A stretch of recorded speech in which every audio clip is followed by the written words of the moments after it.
Forget the Lombardi Trophy and those glitzy Super Bowl rings. The only prize Steve Spurrier is interested in right now is another SEC crown. As expected, he was formally introduced today as South Carolina's new football coach, replacing the legendary Lou Holtz. And while those are some pretty big shoes to fill, Spurrier's got the background. Remember, he's the one who led Florida to its first 6 SEC titles and a national championship, a run that he'll try to emulate with the Gamecocks. I'm anxious. I think I've got my enthusiasm, my passion, my fire, all of that stuff I think I've got back in me, and I'm excited to be here and ready to go. So, again, to the Carolina fans, I feel fortunate. I'm thankful to be the coach here. And I'll pledge to you, you're going to get my best shot. Spurrier's deal is a 7-year contract worth $1.25 million per season. He'll try to earn every bit of it in his first year with games at Georgia, Auburn, and Tennessee. Highlight of the home schedule, Florida on November 12th. The Gamecocks looking to end a 14-game losing streak to the Gators. So why South Carolina? Steve Spurrier's got that answer and more when he sat down today to talk with Steve Spurrier. Coach, why South Carolina?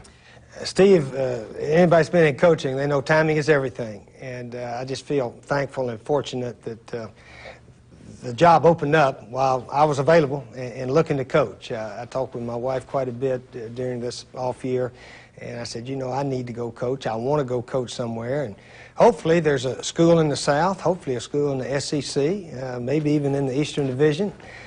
That becomes available. And Coach Holtz retired at the end of this season, and Coach McGee called me up, and they wanted me to coach here, and I wanted to coach here, so that's why I'm here. There was a time, everyone will say, that position, SEC, Southeast Division even, was open at Florida. Why didn't you go there? Steve, it just wasn't best. It wasn't best. In fact, I talked to Coach Holtz today. I said, after 11 years at Notre Dame, do you think you'd ever gone back? And he said, no. It's just once you leave a school and you've served your time there, it just doesn't seem the right thing to do. Of course, I was never asked to go back either, so we may never have come to that. But anyway, I wish the Gators the best, and they're going to get a good coach. They're going to have an excellent team. They got outstanding players down there now. Ron Zuck's done a super job recruiting from all of here. So they're in good shape. This will die down after a while.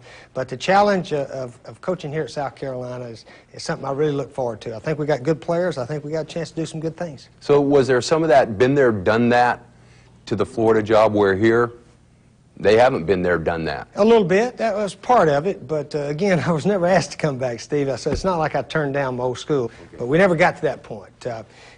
With South Carolina, there was an opening. Coach McGee, our athletic director, called me up, and we went from there. And this just seemed to be the perfect place for me. Hopefully, I'll be the ideal coach for South Carolina, because I really think it's the best place I could possibly coach in the country. How much or what did you learn in your 2-year NFL experience that might play itself out here? Steve, I tell people I learned a lot of humility. When you get your butt beat regularly, you learn some humility. I learned a lot more respect for all coaches, even coaches that lose quite a bit. They try just as hard as coaches that win. And some years coaches lose, and some years they win, and they try just as hard both years. So there's a lot to it, but I still believe, like Bill Parcells says, you are whatever your record is. And I had a bad record in the NFL, and I take all the blame and all the responsibility for doing a lousy job. Do you have any reason why? What went wrong there? If I start getting into all reasons, it would sound like an excuse. I don't have any excuses. Don't want to even start trying to defend what happened. I guess the only consolation I know is there's a guy named Pete Carroll in Southern California that I think got fired by a couple of teams, and he's probably the best coach in college football. He and Bobby Stoops, I think, are the 2 best coaches. What happens here? What's your goal? Are you thinking national championship in X number of years? No, I don't think that's a realistic thing to even talk about right now. I think South Carolina, the University of South Carolina, we've got fans, we've got excellent ball players here, I think. We're going to have good coaches. And everything's here. High school ball is pretty good in this state, and we can draw from the other states. We got a big stadium, seats over 80,000. The fans love their team. You know, why can't we be at one of those top teams in the SEC? Our goal is going to, hopefully someday, win the game in the Georgia Dome. If we can win a conference championship here at South Carolina, I think that would be a tremendous achievement. Well, we're not done with the old ball coach here on Sportscenter. Later, was this the right move for Steve Spurrier? And what exactly makes a coach better suited for the college ranks than the NFL? If at first you don't succeed, try again. Words to live by in the NFL, where over the last 3 seasons, more than half of the head coaching vacancies were filled by guys with previous NFL head coaching experience.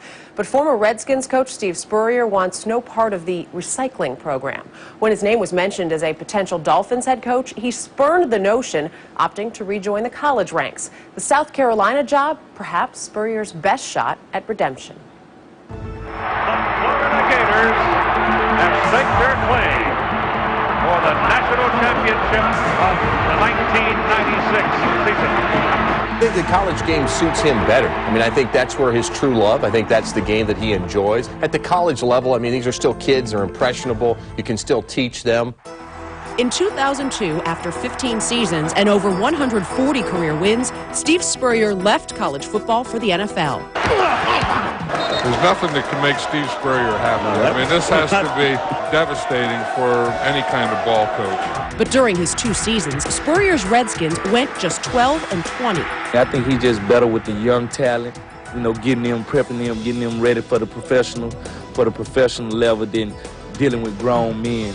He'll probably be better for college coach just for the simple fact that, you know, that's what he's used to, he's accustomed to. You have a little bit more free reign to do the things that he would want to do. It was Spurrier's fun-and-gun, pass-happy offensive system that never met its potential in the NFL. Cancel back to throw, pressure up the middle, lost the ball, the Eagles have it! Redskins quarterbacks were sacked 81 times under his lead. You saw in the NFL where times when his quarterback was just sitting all by himself, didn't protect his quarterback. I think the different looks that you see in the NFL are far different than you see in college. More sophisticated defenses, they're much more difficult to attack. In college, you can go ahead and recruit 4 or 5 guys that run 4.240s. You can stick on the outside and beat defenders. In the NFL, everybody has those guys on both sides of the ball, so it's difficult to defend his offense in college. A lot easier in the NFL. Defenses are just too good at the NFL level for his type of system, and I think he'll bounce back to the college level, and once he gets the personnel that fit his system, I think he'll be back up putting up 40 and 50 points a game. Like Spurrier, current Gamecocks coach Lou Holtz also went through an unsuccessful NFL run, coaching the 1976 New York Jets to a 3-10 record. Holtz also found comfort in the college ranks, never making a return to the pros. In his second year at SC, the 0-11 Gamecocks began their best 2-year run in school history. Now they look to Spurrier to take them to the next level. South Carolina will be able to go out and recruit players that maybe they weren't able to before, and it's because of the way he puts points on the board, and high school football players that play receiver, running back, and quarterback, they want to play in that kind of offense. Kids understand he's got the hardware to prove that if you get in this offense and you want to play to have some fun, pitch it around a little bit, Steve Spurrier can take you to where you want to be. Thank you, Dana. Let's bring in the last man to succeed Lou Holtz. Bob Davie coached at Notre Dame, and then you took over for Lou Holtz there. Let's talk about Steve Spurrier succeeding Lou Holtz at South Carolina. Why would he take that job? Well, I think, first of all, it's obvious, Dan. I mean, he wants to coach. I think he's not necessarily worried about what his legacy is going to be, how many wins and losses when the final chapter is written. I think he's a guy that truly and genuinely loves to coach football, and particularly loves to coach offense and loves to coach plays. So I think it's a great fit. I think it's a great move for Steve Spurrier.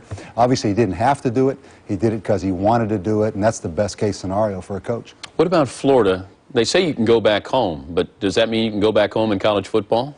Well, I think there's 2 things. I mean, and we'll probably never know the true story as to why Steve Spurrier didn't go back to Florida. Number one, it may be that he didn't want to go through a lengthy interview process. Maybe the new president and athletic director wanted to interview some other coaches. Or maybe he just simply realized that going back to the place you've had so much success at, how do I ever do better than that?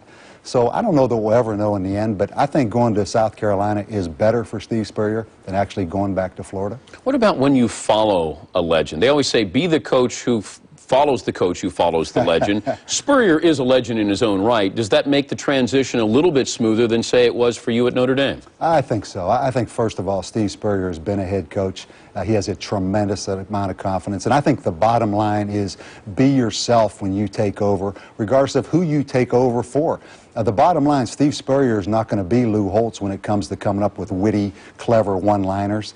He's not going to be able to entertain out on the booster trail like Lou Holtz. He's not going to give the motivational speeches Lou Holtz gives. So he's not going to try to do that. He has enough confidence just to be himself, and I think that's why he'll be successful. How do you know when you've been successful if you're Steve Spurrier going into South Carolina? Well, I think it's a lot easier for Steve Spurrier at South Carolina than it would be if he went back to Florida. Obviously, they're still going to compare his success at South Carolina to what he did at Florida, but if he went back to Florida, I don't think he could ever do what he did in the past there. I think the bottom line as a coach, you really do compare it to what you do with your talent on hand, how you play against the teams that maybe have better personnel than you have. And the bottom line, did you do as good a job as you can do with the circumstances? I know fans always look at it, what's on the scoreboard at the end of the game, what's your one-loss record, but I think the good coaches and the really confident coaches base it on what did I do with the situation. What is a fair time assessment of when he turns this around at South Carolina? And maybe turnaround is not fair because they are bowl eligible this year, choosing not to go, but when do we get to 9 or 10 wins? Well, I think first of all, he has to turn it around right away because this South Carolina community and football fans, they're used to Lou Holtz. And Lou Holtz, whether he won or lost, was very entertaining. And the fact is, they did win a lot of football games and were extremely competitive in the ones he didn't win. So for Steve Spurrier to come in and make an impact compared to what Lou Holtz did, he's going to have to win and win quickly. And that's probably the downside of it. Bob Davie, former Notre Dame head coach, analyst for our college football games. Thank you, Coach. Thank you, Dan.